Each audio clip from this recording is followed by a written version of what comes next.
Apocalipse capítulo 4. A visão da majestade de Deus.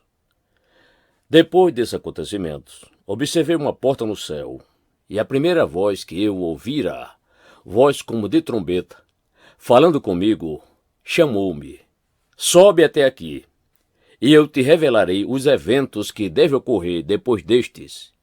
Imediatamente, me vi absolutamente tomado pelo Espírito, e diante de mim estava um trono no céu, e nele estava sentado alguém. Aquele, pois, que estava sentado tinha fisionomia semelhante às pedras lapidadas de diamante e sardônio. Ao redor do trono reluzia um arco-íris, parecendo uma esmeralda. Também ao redor do trono havia 24 outros tronos. Via sentados sobre eles 24 anciãos, vestidos de branco e com coroas de ouro sobre a cabeça. Do trono emanavam relâmpagos, vozes e trovões. Perante ele estavam acesas 7 lâmpadas de fogo, que são os 7 Espíritos de Deus. E diante do trono, ainda, havia algo semelhante a um mar de vidro, translúcido como cristal. No centro, circundando o trono, havia 4 seres viventes cobertos de olhos, tanto na frente como nas costas. O primeiro aparentava um leão, o segundo era semelhante a um touro, o terceiro tinha um semblante como o de homem, o quarto parecia uma águia em pleno voo. Cada um desses seres tinha 6 asas e eram repletos de olhos, tanto ao redor como por baixo das asas. Dia e noite proclamam sem cessar: Santo, Santo, Santo, é o Senhor Deus, o Todo-Poderoso, aquele que era, e que é, e que há de vir. Toda vez que os seres viventes exclamavam glória, honra e graças àquele que está sentado no trono e que vive para todo sempre, os 24 anciãos se prostram diante daquele que está sentado no trono e adoram aquele que vive para todo sempre. Eles lançam suas coroas diante do trono e declaram: Nosso Senhor é nosso Deus. Tu és digno de receber a glória, a honra e o poder. Porquanto tu és o Criador de tudo, e por tua soberana vontade, tudo o que há foi criado e veio a existir.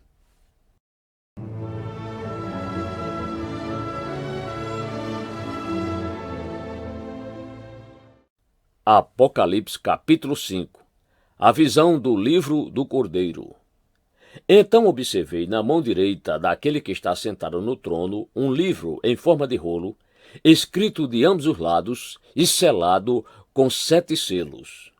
Vi também um anjo forte, que proclamava em grande voz: que é digno de abrir o livro e de lhe romper os selos. No entanto, não havia ninguém, nem no céu, nem na terra, nem debaixo da terra, que pudesse abrir o livro, ou ao menos olhar para ele. E eu chorava muito, porque não se encontrou ninguém que fosse digno de abrir o livro e de olhar para ele. Então um dos anciãos consolou-me, afirmando: não chores, pois o leão da tribo de Judá, a raiz de Davi, venceu para abrir o livro e rompeu os 7 selos. Nisso aconteceu que, reparei, no meio do trono e dos 4 seres viventes, e entre os anciãos, em pé, um cordeiro, que parecia estar morto, e tinha 7 chifres e 7 olhos, que são os 7 Espíritos de Deus enviados a toda a terra. Ele veio e pegou o livro da mão direita de quem estava sentado no trono. E assim que o recebeu, os 4 seres viventes e os 24 anciãos prostraram-se diante do cordeiro. Cada um deles tinha uma harpa e taças de ouro cheias de incenso, que são as orações dos santos. E eles cantavam um cântico novo: Tu és digno de tomar o livro e de abrir seus selos, porque foste morto, e com teu sangue compraste para Deus homens de toda a tribo, língua, povo e nação.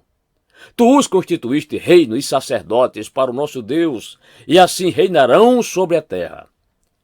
Então reparei e também ouvi a voz de grande multidão de anjos ao redor do trono e dos seres viventes e dos anciãos, cujo número era de milhares e de milhões. Eles proclamavam em alta voz: Digno é o Cordeiro, que foi morto, de receber a plenitude do poder, riqueza, sabedoria, força, honra, glória e louvor.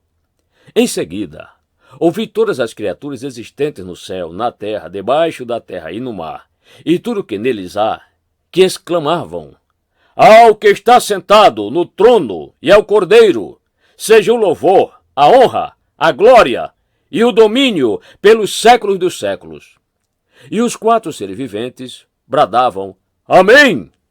E os anciãos igualmente prostraram-se e o adoraram.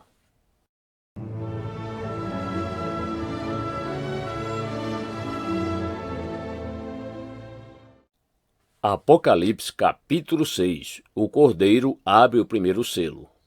Observei quando o Cordeiro abriu o primeiro dos 7 selos. Em seguida, ouvi um dos seres viventes exclamar com voz de trovão: Vem! Olhei, e diante de mim estava um cavalo branco, e seu cavaleiro empunhava um arco. E foi-lhe outorgada uma coroa, e ele cavalgava altaneiramente, como vencedor, determinado a vencer. O segundo selo. Quando ele abriu o segundo selo, ouvi o segundo ser vivente bradar: Vem! Então partiu outra cavalgadura, um cavalo vermelho, e ao seu cavaleiro foi concedido o poder de tirar a paz da terra, de modo que os homens matassem uns aos outros. E lhes foi entregue também uma grande espada. O terceiro selo. Quando o Cordeiro abriu o terceiro selo, ouvi o terceiro ser vivente convocar: Vem! Então reparei, e eis um cavalo preto, e o seu cavaleiro ostentava na mão uma balança. Então ouvi o que parecia uma voz grave, vinda dentre os 4 seres viventes, exclamando: 1 quilo de trigo, por 1 dinheiro, e 3 quilos de cevada, também por 1 dinheiro. Mas não destruas o azeite e o vinho. O quarto selo. Quando ele abriu o quarto selo, ouvi a voz do 4º ser vivente clamar: Vem! Olhei, e diante de mim estava um cavalo amarelo pálido. Seu cavaleiro chamava-se Morte, e o lugar dos mortos o seguia de perto. Foi-lhes dado o poder sobre 1/4 de toda a terra, a fim de que matassem a espada, pela fome, por meio da pestilência e pelos animais selvagens da terra. O quinto selo. Quando ele abriu o quinto selo, contemplei debaixo do altar as almas daqueles que haviam sido mortos por causa da palavra de Deus e do testemunho que proclamaram. Eles exclamavam com grande voz: Até quando, ó soberano, santo e verdadeiro, esperarás para julgar os que habitam em toda a terra e vingar o nosso sangue? Então cada um deles foi entregue uma vestidura branca e foi-lhes orientado que aguardassem ainda um pouco mais, até que se completasse o número dos seus irmãos que, como eles, foram servos e que, da mesma forma, também deveriam ser mortos. O sexto selo. Vi quando ele abriu o sexto selo. Então aconteceu um enorme terremoto. O sol ficou escurecido como coberto com roupa de luto, e toda a lua se tornou vermelha, como se estivesse ensanguentada. E as estrelas do firmamento caíram sobre a terra, como figos verdes derrubados da figueira por um terrível vendaval. E assim, o céu foi recolhido como um pergaminho quando se enrola. Então todas as montanhas e ilhas foram removidas de seus lugares. E aconteceu que os reis da terra, os príncipes, os generais, os ricos, os poderosos, todos, enfim, escravos e livres, buscaram refugiar-se em cavernas e entre as rochas das montanhas. Então passaram a berrar para as montanhas e rochedos: Caiam sobre nós e ocultem-nos da face daquele que se assenta no trono e da ira do Cordeiro, porquanto eis que é chegado o grande dia da ira deles. E quem poderá sobreviver?